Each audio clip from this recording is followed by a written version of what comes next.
මෙන්න දැන් ලැබුණු විශේෂ පුවතක්. ශ්‍රී ලංකා පොලිසියට යම්කිසි තොරතුරක් ලැබෙනවා. ඒ තොරතුර ලබා දෙනවා ශ්‍රී ලංකා නාවික හමුදාවට. ශ්‍රී ලංකා නාවික හමුදාව ඒ තොරතුරට අනුව ඉතාමත් ඉක්මනින් ක්‍රියාත්මක වෙනවා. ඒ අනුව දකුණු දෙසින් වූ ගැඹුරු මුහුදේදී දිගුදුර නෞකා යොදා ගනිමින් ශ්‍රී ලංකා නාවික හමුදාව විශේෂ මෙහෙයුමක් දියත් කරනු ලබනවා. එහිදී මුලින්ම එක් බහුදින යාත්‍රාවක් සමග එහි සිටි සැකකරුවන් 5 දෙනෙකු සහ මද්ද්‍රව්‍ය ලෙස සැක කරන උරතොගයක් සොයා ගන්නු ලබනවා. අත්අඩංගුවට ගන්නු ලබනවා. ඒත් සමගම ඒ යාත්‍රාවේ තියෙන sannivedana උපකරණත් අත්අඩංගුවට ගනු ලබනවා. ඒත් එක්කම ඒ මෙහෙයුම තවදුරටත් ක්‍රියාත්මක වෙනවා. ඉන්පසුව තවත් බහුදින දීවර යාත්‍රාවක් අත්අඩංගුවට ගනු ලබනවා. එහි සිටි සැකකරුවන් 6 දෙනෙකු සහ එහි තිබූ sannivedana උපකරණත් එහි තිබූ මද්ද්‍රව්‍ය ලෙස සැක කරන උරතොගයකුත් සොයා ගනු ලබනවා. ඒත් එක්කම මේ සැකකරුවන් පිළිබඳව සහ එම යාත්‍රා පිළිබඳව අපි නාවික හමුදා මාධ්‍ය ප්‍රකාශක සාලිය සුදසිංහ කමාන්ඩර් සාලිය සුදසිංහ මහත්මයාගෙන් යම් විමසීමක් සිද්ධ කරනු ලැබුවා. එතුමාගෙන් අපි කළ ප්‍රශ්න කිරීම වලදී එතුමා සඳහන් කරනු ලැබුවේ මේවා මද්ද්‍රව්‍ය ලෙස සැක කරනවා. නමුත් මේවා මද්ද්‍රව්‍යදයි හරියටම කියන්න පුළුවන් වෙන්නේ මේ නෞකාවන් මේ යාත්‍රාවන් ගොඩබිමට පැමිණි පසුව.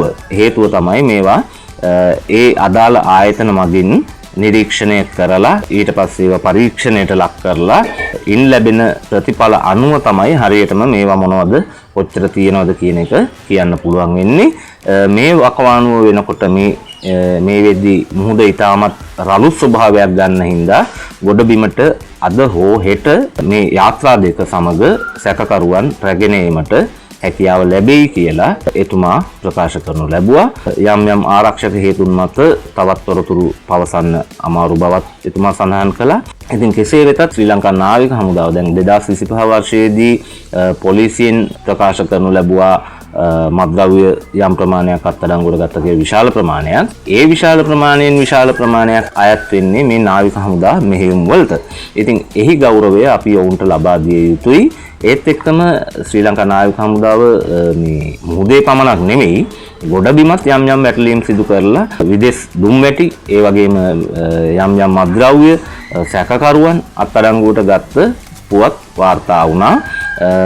ඒ වගේම ඒ කියන්නේ යාපනය කල්පිටිය ඒ වගේ ප්‍රදේශවලදී විශේෂ මෙහෙයුම් නාවික හමුදාව මගින් සිදු කරනු ලැබුවා. අපි මේ මෑතක දැක්කා දැන් අර ජින්තු පිටියේ වෙඩි තැබීමට සමගාමීව යම් සෝදිසි මෙහෙයුම් ක්‍රියාත්මක වුණා. ඒටත් නාවික හමුදා නිලධාරීන් සහභාගී වුණා අපි දැක්කා. ඉතින් මේ වගේ දේවල් වලට නාවික හමුදාව විශාල වශයෙන් දායක වෙනවා.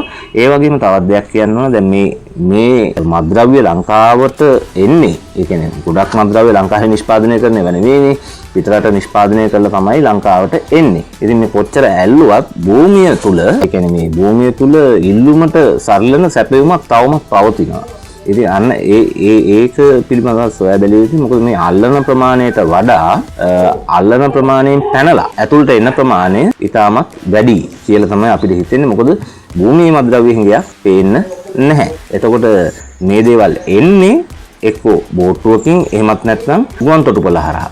එතකොට ඒ තැන් දෙක මුහුද වටේ තියෙන ආරක්ෂාව සහ එයාපෝට් එකේ කියන්නේ ගුවන් තොටුපළ වල තියෙන ආරක්ෂාව රේගුව හරියට ක්‍රියාත්මක වුණා නම් ඇත්තටම කියනවා මෙච්චර මද්ද්‍රව්‍ය තොගයක් ලංකාවට ඇවිල්ලා මේ භූමිය තුල අලෙවි වෙන්නේ නැහැ. ඉතින් ඒ හින්දා ඒ ස්ථාන තවත් මේ ඒ මෙහෙයුම් තවත් තීව්‍ර විය යුතුයි කියන එක තමයි අපේ අදහස.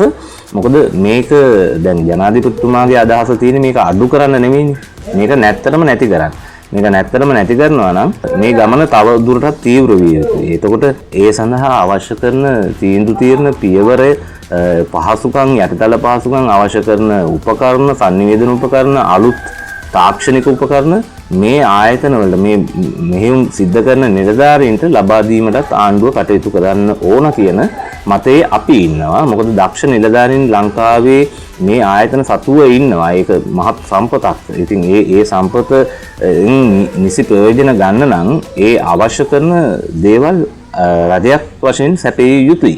ඒවා සපයලා මේ මෙහෙයුම් තවදුරටත් තීව්‍ර කරලා මේ භූමිය මුදවා ගන්න ජනාධිපතිතුමා ඇතුළු මේ නිලධාරීන්ට වාසනාව, ධෛර්යය, ශක්තිය ලැබෙයි අපි විශ්වාස කරනවා. ඉතින් මේ ගැන තව දුරටත් තොරතුරු ඔබට ලබා දෙන්න අපි බැඳී ඉන්නවා. ඉතින් රැඳී ඉන්න අපි සමග අපි සබ්ස්ක්‍රයිබ් කරලා බෙල් අයිකන් එක ක්ලික් කරලා තියාගන්න.